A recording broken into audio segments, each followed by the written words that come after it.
need a wife by tomorrow, or my daughter goes to an orphanage." The desperate mountain man begged the shopkeeper. She whispered one question that changed 3 broken lives forever. Subscribe to Wild Sky Stories' new emotional tales every day. The general store in Redemption Creek had seen quieter afternoons. Minerva Dalton stood behind the counter, her ink-stained fingers tallying the morning's receipts when the door swung open with enough force to rattle the jars of penny candy. The man who entered had to duck beneath the frame, his broad shoulders blocking the autumn sunlight that tried to follow him inside. She recognized him immediately, though they had never spoken. Garrett Stone, the recluse, who lived somewhere high in the pine-covered mountains beyond town. Twice a year he came down with furs to trade, spoke to no one beyond necessity, and disappeared back into the wilderness like morning fog. The children whispered he was half bare. The women whispered he was half broken. Minerva thought he simply looked tired. He approached the counter with hesitant steps, his boots leaving traces of mountain soil across her swept floor. His dark hair touched his collar, longer than was fashionable, and his beard could not hide the sharp angles of what had once been a handsome face. But it was his eyes that caught her attention, gray as winter sky, holding something desperate. "Miss Dalton," he said, his voice rough from disuse. She blinked in surprise. She had not known he knew her name. She had only arrived in Redemption Creek 8 months prior, purchasing the general store from old Mr. Henderson, with money she had saved working as a school teacher, back east, back in the life she had fled. "Mr. Stone," she replied evenly, setting down her pencil. "What can I help you with today?" He removed his hat, turning it in his hands like a man approaching the gallows. The gesture revealed the vulnerability beneath his mountain man exterior, and something in Minerva's carefully guarded heart stirred with unwanted recognition. "I need a wife by tomorrow," he said. The words hung in the air between them like smoke. Minerva's breath caught, though she kept her expression neutral. Years of hiding her thoughts had made her an expert at stillness. "That is quite a specific need," she said carefully. "Perhaps you should speak with Reverend Matthews about arranging introductions to suitable young ladies in town." "No time," Garrett said, his knuckles white against the brim of his hat. "My daughter arrives on tomorrow's afternoon train. She is 7 years old. I have never met her." Minerva felt the words like a physical touch. She leaned forward slightly, her careful neutrality slipping. "I do not understand." Garrett's jaw worked as if the explanation pained him. "Her mother was Hannah Brewster. We were to be married 7 years ago. I worked the silver mines in Colorado, saving money to buy land, to build a proper home. Hannah lived here in Redemption Creek with her family." He paused, his eyes distant. 2 weeks before our wedding, there was a collapse in the mine. I was trapped for 3 days.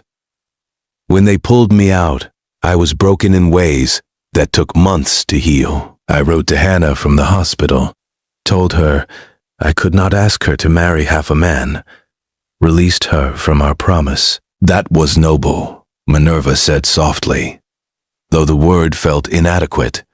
"That was pride," Garrett corrected, bitterness edging his voice. Hannah wrote back, "I never opened the letters. There were dozens.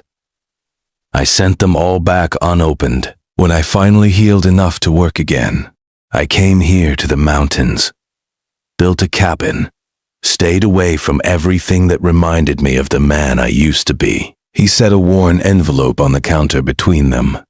The paper was creased from much handling, the ink faded. "This arrived 3 weeks ago, from a lawyer in St. Louis. Hannah died this spring. Fever. Before she passed, she told her daughter about me, told her I was her father." His voice cracked. Hannah never married. She raised our child alone, because I was too stubborn and wounded to read her letters, to know she had not turned away from me, that she had been carrying my daughter when I disappeared into these mountains. Minerva's eyes burned with tears she could not shed. Not here, not now.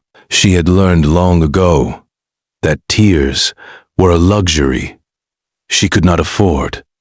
The child has no other family. Garrett continued. She is coming here to me, to a father she has never known, and I am a man who lives alone in a cabin with one room, who barely remembers how to speak to people, who has nothing to offer a little girl who just lost her mother. He met Minerva's eyes with raw desperation. The territorial judge was clear. He will allow her to come to me only if I can provide a proper home, a mother, a family. If I am still unmarried when she arrives, she goes to an orphanage in San Francisco.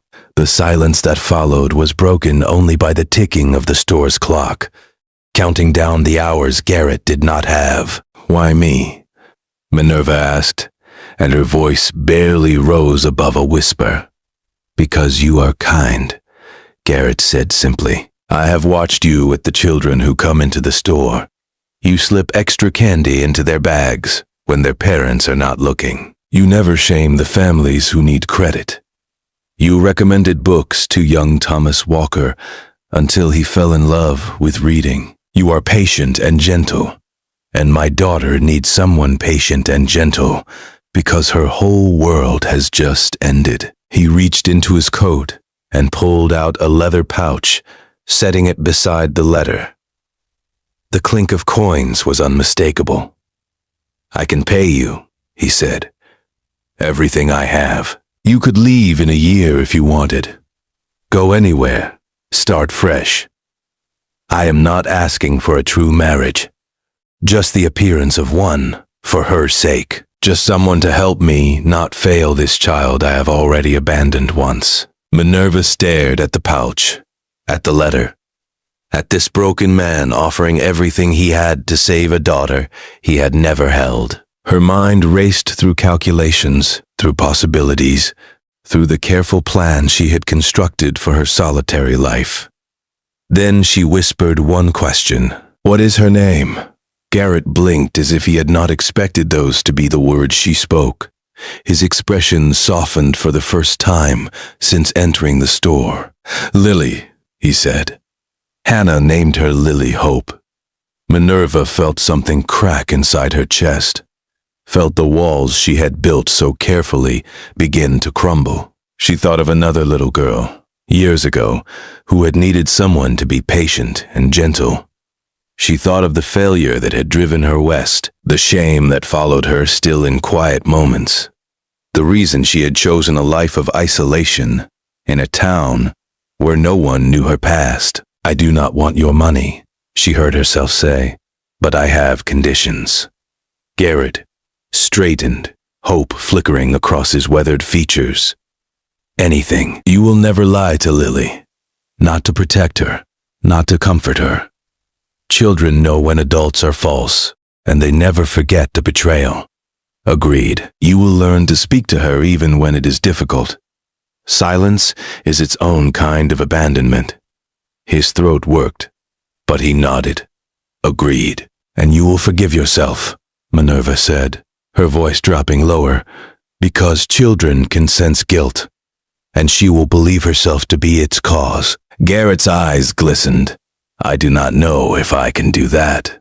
Then we will learn together, Minerva said, and made her decision. I will marry you tomorrow morning. We will meet Lily together tomorrow afternoon, and we will give her the best home we know how to make. Why? Garrett asked, echoing her earl. I question. Why would you do this? Minerva smiled, sad and small. Because someone should have done it for me once, and no one did. The morning arrived, cool and clear. autumn painting the mountains in shades of amber and gold. Reverend Matthews performed the ceremony in his small church with only his wife as witness. The Reverend's questions were evident in his eyes, but he was a kind man who had known loss himself, and he asked nothing beyond what the ceremony required. Minerva wore her best dress, a simple gray wool that matched her eyes. Garrett had clearly made an effort, his hair trimmed, his beard neat, wearing a suit that must have been stored away for years. When he slipped the ring onto her finger, a delicate silver band that had belonged to his mother, his hands trembled. "I will try to be a good husband to you," he whispered, so quietly, only she could hear. "Just be a good father to Lily," Minerva whispered back. "That is enough." They rode to Garrett's mountain cabin in a wagon loaded with Minerva's essential belongings. She had sold the general store back to Mr. Henderson, who had been secretly relieved to reclaim it. The mountain trail was steep and winding, the pine trees growing denser as they climbed.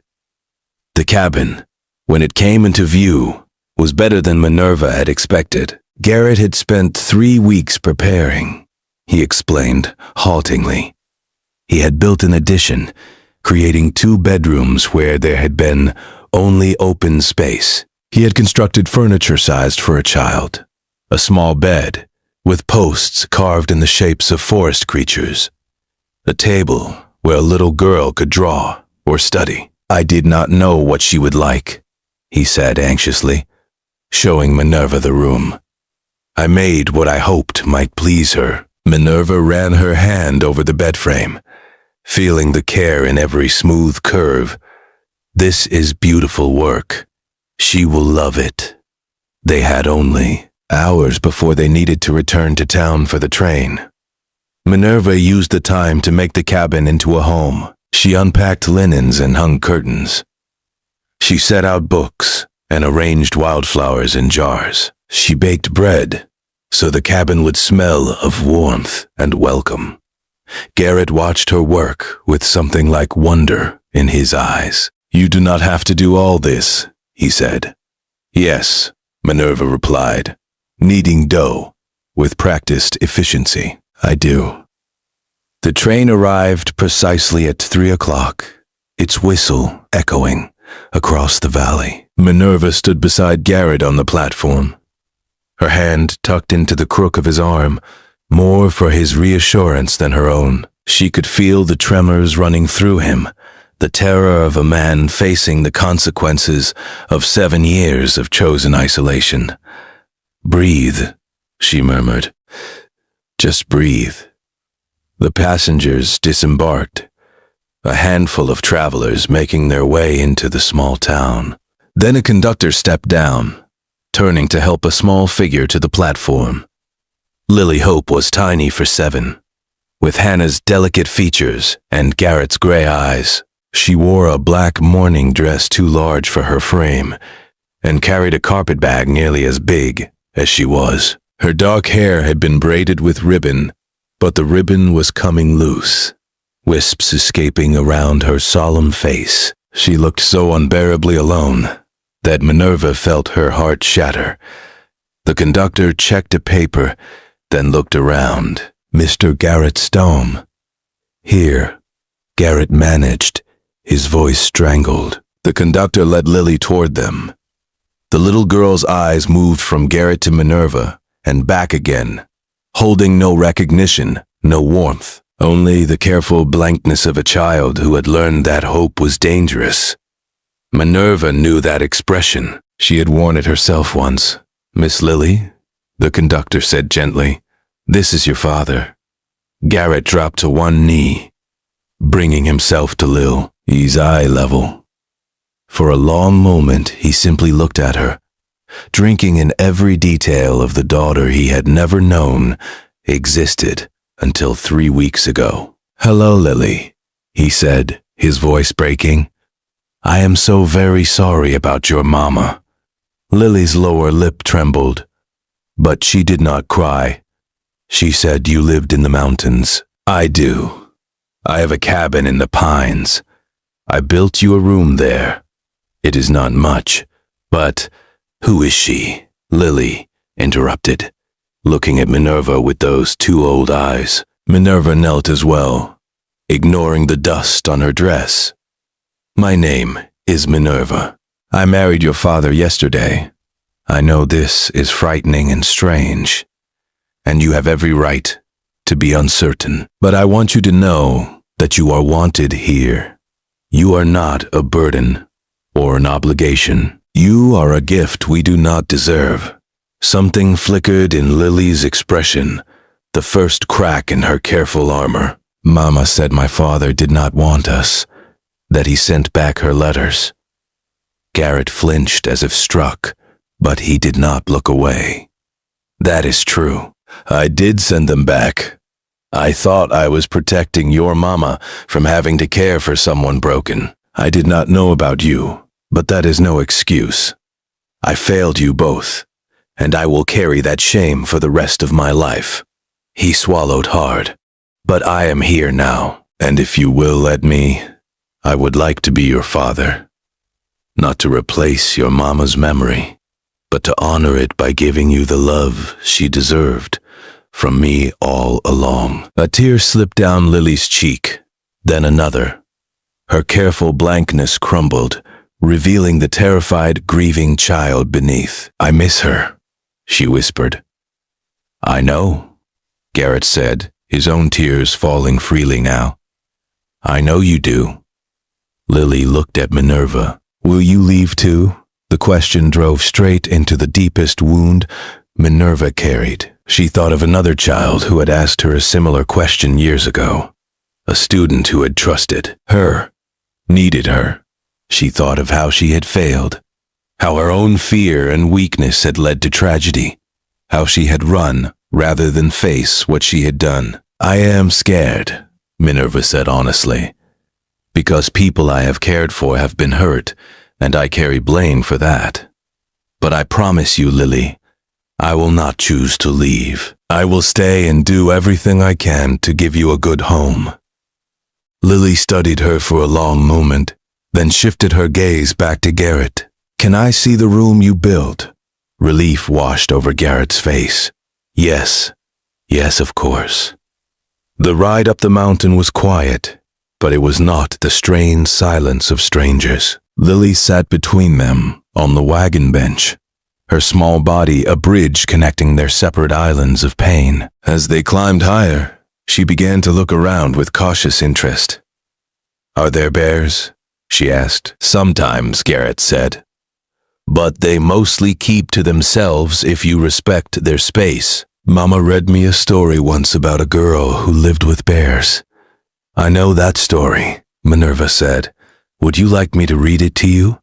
I brought several books. Lily nodded, something almost like hope touching her features. When they reached the cabin, Garrett lifted Lily down from the wagon with awkward gentleness, as if afraid she might break. Minerva saw the moment Lily noticed the carved animals on the porch railing, the wind chimes made from polished stones, the small rocking chair positioned to overlook the valley. You made these? Lily asked Garrett. I wanted you to feel welcome, he said. Inside, Lily explored with careful steps, touching things lightly, as if testing their reality. When she saw her bedroom, saw the carved bed, and the shelves waiting for treasures, and the wildflowers Minerva had placed by the window, she turned to look at them both. This is mine, she whispered. All yours, Minerva confirmed. Lily set deed on her carpet bag and walked to the bed. She climbed onto it, ran her small hand over the carved deer on the headboard, then lay down and curled into a ball. Her shoulders began to shake with silent sobs, the grief finally finding release.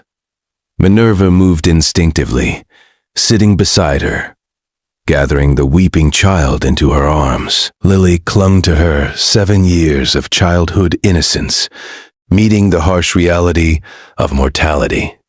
And Minerva held her through it, rocking gently, murmuring wordless comfort. Garrett stood in the doorway, helpless and aching, until Minerva reached out her free hand to him. He crossed the room and knelt beside the bed, placing one large hand carefully on his daughter's shaking back. They stayed that way as the afternoon light faded to evening, 3 broken people beginning the long process of becoming a family. The days that followed were not easy. Lily's grief came in waves, unpredictable and overwhelming. She had nightmares that sent her running to Minerva's room in the darkness. She asked questions about her mother that Garrett could not answer, revealing the depth of all he had missed. But there were small victories too. The morning Lily laughed at Garrett's lopsided attempt at making pancakes.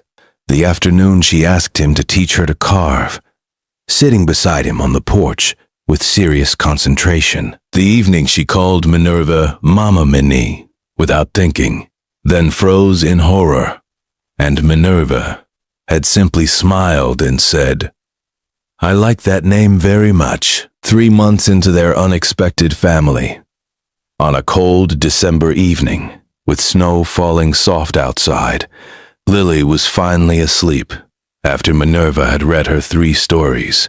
Garrett sat by the fire, working on a carving, and Minerva settled into the chair beside him with her mending. "I need to tell you something," Minerva said quietly. Garrett looked up, concern immediate in his eyes. "Wha? 'Tis wrong." "Nothing is wrong. But you have been honest with Lily, and I owe you the same honesty." She set down her mending, her hands folding in her lap. "I told you someone should have helped me once, and no one did. I need to tell you what I meant." She took a breath, steadying herself. "I was a school teacher in Pennsylvania. I had a student, a girl of 9 named Sarah. She was bright and sweet, but her father drank, and her home was not safe. She tried to tell me, in the way children do, with hints and frightened eyes. I saw the signs, but I was young, and afraid of making accusations against a prominent family. I told myself I was imagining things, that it was not my place to interfere." Minerva's voice dropped to barely above a whisper. "One winter night, Sarah ran away from home in a blizzard, trying to reach the schoolhouse where she thought I would be. She froze to death a mile from town. They found her the next morning." Garrett set down his carving, his full attention on her. "I left Pennsylvania because I could not bear the weight of my failure," Minerva continued. "I came west to escape, to live a quiet life where I could never fail another child. When you asked me to help Lily, I was terrified, but I was more terrified of letting fear win again, of choosing safety over a child who needed someone to fight for her." "You did not fail, Sarah," Garrett said firmly. "The adults who hurt her failed. The community that looked away failed. You were young and doing your best in an impossible situation."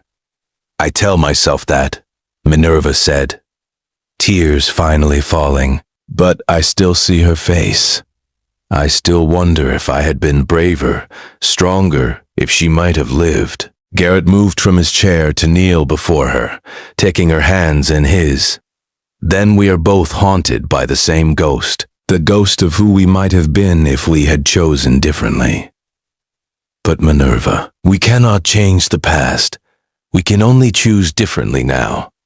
I am choosing Lily," Minerva said. "I am choosing you, this strange, sudden family. I am choosing to stay, and I am choosing to let you see me," Garrett replied. "Not the hermit in the mountains, but the man I am trying to become, the father I want to be. The husband who is grateful every day that you whispered that question, instead of turning me away." They sat together in the firelight, holding hands, letting the weight of confession settle into something lighter. Understanding, forgiveness, the beginning of something real beneath the arrangement that had brought them together. From the doorway, neither of them noticed the small figure in a nightgown, Lily watching with sleepy eyes as her father, and her mama Minnie chose each other. Chose her, chose the family they were building from broken pieces. She smiled and padded back to her carved bed, back to the home that had materialized from one desperate request and one whispered question. And for the first time since her mother died, she felt safe. In the mountains above Redemption Creek, as snow fell soft and silent, 3 hearts began to heal.